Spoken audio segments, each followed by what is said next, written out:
All right. So on the next slide, we're going to talk about student life and ways to get involved on campus. So research has shown that the more engaged you are on campus, the more successful you will be. So we have many things for you to be involved in, both in and outside of the classroom, to help build your skills, your personality, your leadership, all different types of things. In a typical semester, we'll have multiple trips off campus and many on-campus events that are interactive, educational, and hopefully they're fun. Some of them are just for fun. Some of them are just educational. Some are a little bit of both. We work with a bunch of our local nonprofits around Carroll County to give us a plethora of options for service, for giving back to the community that's done so much for us. We also have intramural sports in our fitness center. We got dodgeball. We don't throw wrenches though. Okay, does anyone get that reference? You in the back? Oh, good. Just one person. Okay. But we also have soccer, basketball, all other sorts of great intramural sports that you guys can play. We also have over 20 different clubs and organizations at Carroll. Some are super academic, American Chemical Society, Education Club, and others are not academic at all, like Dungeons and Dragons and Hiking Club and the Gamers Club, where they play like board games and video games and card games and Pokemon Go and other stuff, I'm sure. I'm old, so I don't really get it, but it's really cool for them. They're very happy about it.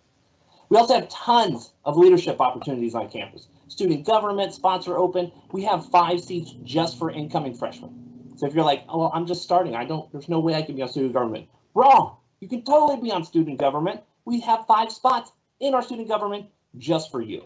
We want you to get involved, help your voice be heard on campus. It's also a very exciting time at Carroll as far as athletics is concerned. We are going to have our inaugural seasons of women's soccer, men's and women's lacrosse, and track. Yes, you could be one of the inaugural Lynx athletes for track. Unless you're slow, then you can't. But if you're slow, but you can throw things really far, then maybe you can. I don't know that much about track. I was not athletic in high school, obviously. We also have, but we are looking for those athletes right now. So to be an athlete, you need to be a full-time student. You got to do 12 credits, and you also have to maintain that C+ average. We're keeping it really hard for you. Actually, that's like the rules. We have to keep you at a C+ average. So if you're interested in that, go ahead and contact the coach on the next slide for whichever sport that you're interested in. And if you don't see your sport on the slide, well, then you need to go to the carrolllinks.com. There's no S at the end of that.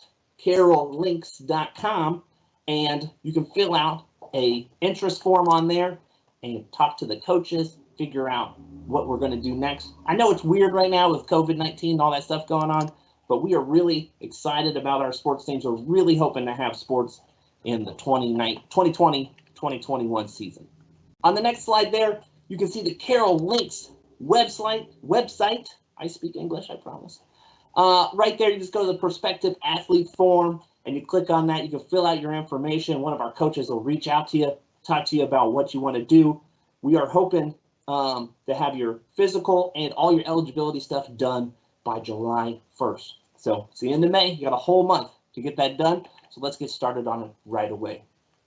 On the next slide, I want to talk about the difference between what we have credit and non-credit. So traditional college that everyone thinks about, you know, Harvard, Yale, Carroll Community College, we're all like right there together, right, is the normal credit. That is the traditional 4-year plan, business, computer, creative arts, education, become a nurse, anything like that. So that is what's considered credit. Our non-credit or continuing education and training department is one of the programs that we offer, many different programs that can get you set up for working and earning those higher wages without having that 4-year degree. And so we have degrees, so we have certificates in welding, HVAC, CNA, GNA, vet assistant, medical assistant, electrical apprentice, and so many more. We have truck driving. So that's a very short program, and then you can start earning a lot of money really soon with that Class A license or Class C license, whatever it's called. So we have website for that you'll get emailed at the very end. but those are just two of the options that we have. We have the credit side and we have the non-credit or continuing education and training side. We'll talk a little bit more about that later. You can also see a lot more information about it on the website.